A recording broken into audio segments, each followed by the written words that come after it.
Right now, somewhere in the world, a 22-year-old with no degree is making more money online than most people make at a job they've had for 15 years. It's not luck, it's not some secret algorithm trick, and it's definitely not what the ads on your phone are trying to sell you. Here's the uncomfortable truth almost nobody says out loud. Most people fail at making money online, not because online income is fake, but because they start with the wrong question. They ask, what's the easiest way to make money online? That question alone has cost people thousands of dollars in courses, tools, and wasted months. Because easy and fake usually live in the same sentence. The people who actually succeed ask a completely different question. What skill can I combine with the internet to reach more people than I ever could offline? That single shift changes everything. Let's start with a number that should reframe how you see this entire space. The internet didn't create new skills. It removed the ceiling on old ones. A skill that used to earn you a local salary can now reach a global audience, at any hour, without needing permission from anyone.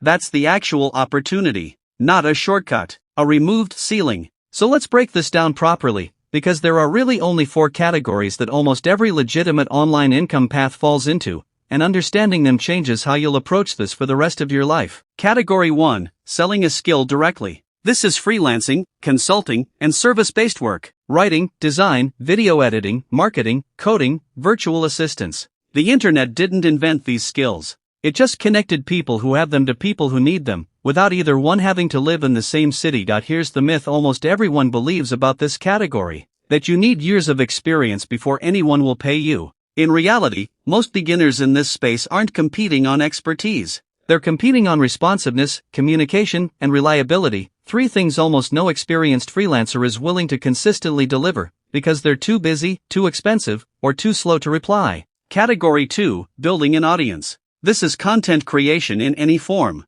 video, writing, podcasting, short form. The business model isn't the content itself. The content is the mechanism that earns attention, and attention is what actually gets monetized, through advertising, sponsorships, or products sold directly to that audience. Here's the part that surprises most beginners. The algorithm isn't the hard part. Consistency is. Most people quit an audience building platform within the first 30 days, right before the compounding effect of consistent output actually starts to show results. The people who succeed aren't more talented. They simply didn't quit during the part where nothing seemed to be working yet. Category 3, building digital products. This means templates, courses, software, guides, anything created once and sold repeatedly without needing to be remade for every customer. This is where online income starts to separate from trading time for money entirely. Here's a myth versus reality moment worth sitting with. The myth is that you need to be a recognized expert to sell a digital product. The reality is you only need to be 1 or 2 steps ahead of the person you're helping.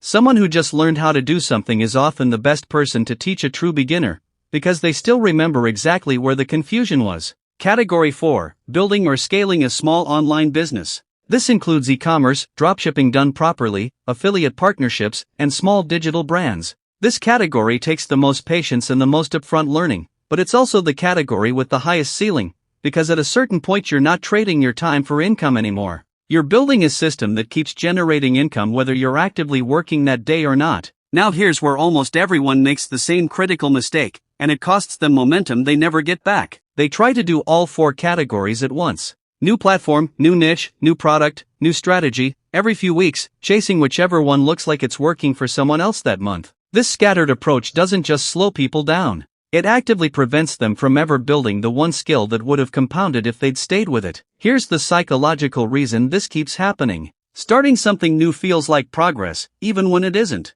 Every fresh start gives a small dopamine hit of possibility, which feels better in the moment than the uncomfortable middle of sticking with something that hasn't paid off yet. So people mistake motion for progress, over and over, without ever noticing the pattern. The fix isn't more discipline. It's picking one category, based on what you already have some foundation in, and committing to it for a fixed period before judging whether it's working. Let's talk about the timeline almost nobody tells you honestly, because this is where most expectations get destroyed before they even have a chance. Freelancing tends to produce income the fastest, often within the first few weeks, because you're selling directly to someone who needs a specific result right now. Audience building tends to take the longest before real income appears, often several months of consistent output before monetization becomes meaningful. Digital products sit somewhere in the middle, requiring an initial audience or distribution method before they can sell consistently. And small online businesses usually require the most upfront capital or learning, but compound the most once the system is actually built. None of these timelines are a flaw.